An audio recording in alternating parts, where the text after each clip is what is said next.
So let's just go straight to the best VR headset of 2019. Obviously, we had a lot of new headsets released this year. And this is the last sort of poll of FR3. Yeah. So what about you then, Nathan? What was your best headset of 2019? Vive Cosmos. No, it's... Oh, Jesus Christ, Nathan, I almost died right there. Sorry about that. No, it's of course the Oculus Quest. Yeah. This standalone VR headset has changed the market, has actually kickstarted VR slowly going mainstream. Yeah. Before that, of course, also these headsets were pushing, but this is like for me at least, the real start of where VR is going right now. And it's such a beautiful headset in that sense of like, it's all in there, you know, it's everything runs from within this headset. It's so compact. You can take it wherever you want. You can play wherever you want. We have seen that, you know, we have seen Mike, for example, taking it to this climbing course and other people sharing it with their families. Like I can remember when I got my Quest, and I got it earlier than the rest because Oculus sent it to us to try, right?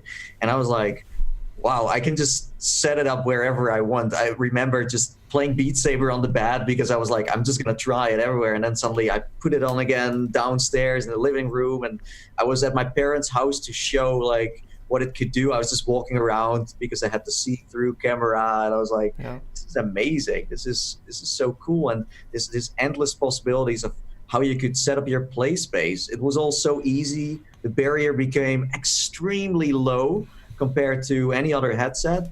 And yes, since then, I still don't think there's any other headset that can like nail the concept of standalone that well. It's amazing. It's a truly magical device. I'm so happy it's around. So yeah. Did anyone else pick another one? No, actually? I was going to say. You can imagine this is going to be it. It's so funny because this is like sponsored by Oculus, but it's not. The trouble is, like, if I might just say my mind on it, there were a few things. So like Nathan said, the first time you set up a Quest, you go, the friction of getting into the headset in a game, like you can power it on and get in Beat Saber in less than 30 seconds. Like that's insane when you compare it to like 3 to 5 minute setups in other headsets. That's the first thing. The second thing is the flexibility of where you can use it. For me, being able to go to a London hotel, you know, that's 300 miles away, and play No Man's Sky, full 6'd off with my wife with no discernible lag, that was just, my mind just melted. I was like, what? And then I took it to California, and I could still play a game on my home computer in Scotland in VR in 6 degrees of freedom. Now, that wasn't as comfortable. It did have latency at that point, but that was 3,000 miles. That's halfway across the planet. Still, that is insane that you're able to do that. Connect it back to a Steam library or whatever. The thing is just like, and not only that, boundless.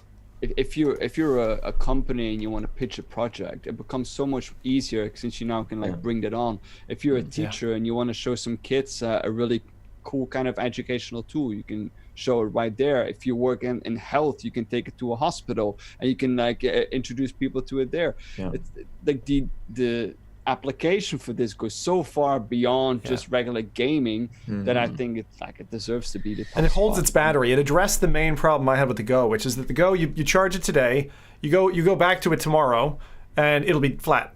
It'll be dead. It's like, what the hell? And first, I was so worried that was going to propagate into the Quest. They fixed that.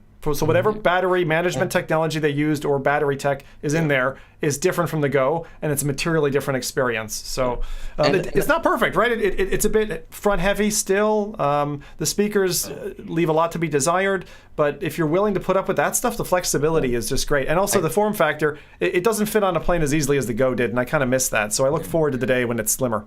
I think that VR-wise, like this was the first headset that made a public appearance that was like in the eye of everyone, because you took it somewhere to a public place or just, you know, a private place, and you know everyone could see that this was a thing, that VR is a thing. And before that, it was never in public at all because it had to be hooked up to a computer. And yes, we have seen it at events, but not at that rate of like the Quest, because the Quest could be set up everywhere. Developers suddenly didn't have to buy a space anymore at Gamescom or somewhere else. No, they could just go there and say like, listen, I'm on this parking lot. You want to try a game? Here we go. So sharing the experience became easier for the industry. And then also introducing people to VR became also very easy. So it was for not only the consumer, it was great, but also for us and for people in the industry, as Rowdy said, trying to do a training to companies or whatever. So for everyone, this was like a big boost. It is kind of funny that we're all very positive about this headset, but we all want a new iteration of it. Yeah, of course. Yeah, like I would kill for a Quest Pro for sure.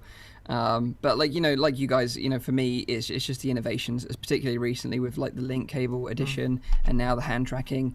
You know, it's miles and miles ahead in front of any competition right now, so it really is paving the way. And you know, you got to really admire Oculus for doing what they're doing right now with the Quest. And even the boundary system is cool. Like literally, I played around with the boundary system on Quest early on, and the improvements that have come to the headset in the form of software updates.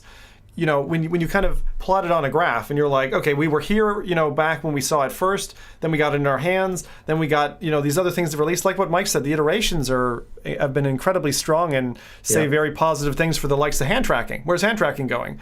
I feel very confident about it now, whereas at the time of OC6 in that demo, I was like, okay, this is going to be kind of half-assed and for a long time. But I don't think we're going to be waiting long. I think it's a matter of months, and then we've got something that you're going to be gaming with.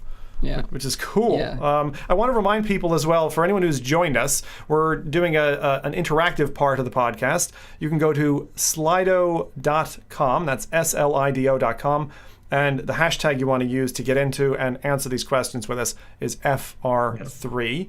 We're just going to show the results of that, I suppose, unless Mike, you have any other comments on Quest? No, go for it. So we just unanimously voted the best VR headset as Oculus Quest. Oculus Quest.